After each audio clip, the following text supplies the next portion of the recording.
Hello, welcome back to Every Problem. This is Stewart Calculus 8th edition, section 1.4, problem number 19. 19a and b we have. It says, find the domain of each function. For part A, we have f of x equals 1 minus e to the x squared all over 1 minus e to the 1 minus x squared. Now, I know this can look like a kind of a scary problem, but really, we'll just work patiently through it, and we'll see that it's actually not as bad as we thought. So, so for any function, the most important thing, especially when we have division, as we have here, is just to make sure that the denominator does not equal 0. If the denominator equals 0, we will run into some problems, and yeah. So, if that's the case, then let's first just figure out what makes the denominator equal 0. So 1 minus e to the 1 minus x squared equals 0, okay? So what we need to notice is that 1 minus what equals 0? 1 minus 1 equals 0. So e to the 1 minus x squared, if that equals 1, then that's when we run into problems, right?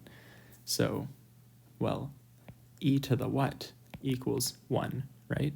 That's our big question. Well, e to the 0 equals 1. So, we have 1 minus x squared cannot equal 0. All right, so we add x over, 1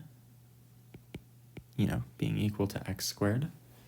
And then we can take the square root of both sides. Now here's where you'll get points marked off. I remember there were certain problems in my math classes in high school where they would take double points off if you made mistakes like this. So I usually don't make them anymore. So whenever we do the square root on both sides, square root of 1, square root of x squared, make sure that you have plus or minus 1 equals x, okay? If we have negative 1 quantity squared, that still equals 1. So x could equal 1 or x could equal negative 1, all right?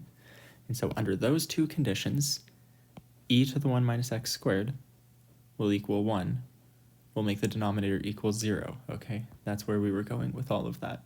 So we know that the statement is then true for all values x such that x does not equal 1 or negative 1.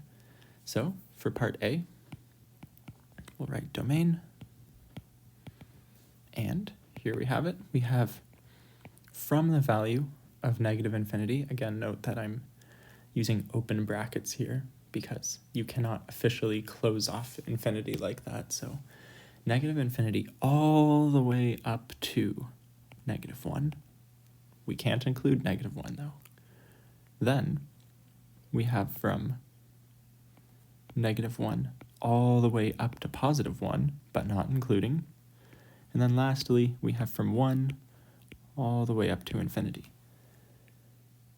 And that's going to be our domain for that. If you wanted to use fancy math terminology and everything, you could always use the union symbol as well. That just means and.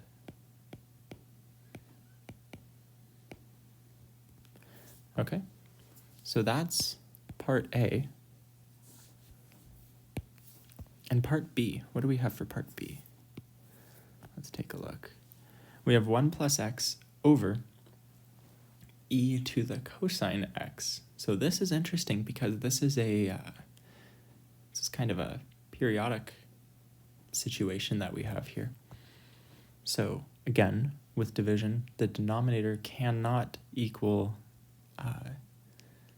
it can't equal 0, but it's a little bit of a trick question. So for part B, we have 1 plus x over e to the cosine x. And so we can ask ourselves, can anything make the denominator equal 0? Well, I know the denominator can get close to 0, but can anything really make it equal 0 exactly? And it doesn't look like it, because no matter what we plug in for x, we're going to get some positive or negative values between -1 and 1. And e to any 1 or -1 is just going to be 1 over e, or could be just 1, could be anything like that. So really, it's going to be anything, because suppose we had cosine x, some value that equals 0. I think, what is it? Cosine pi over 2 plus some amount times n, it's because it's cyclical. That will make cosine theta equal 0.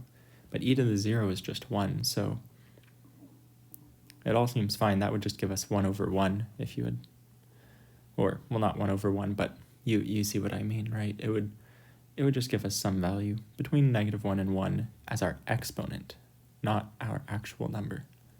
So the domain for this is just going to be from -infinity to infinity.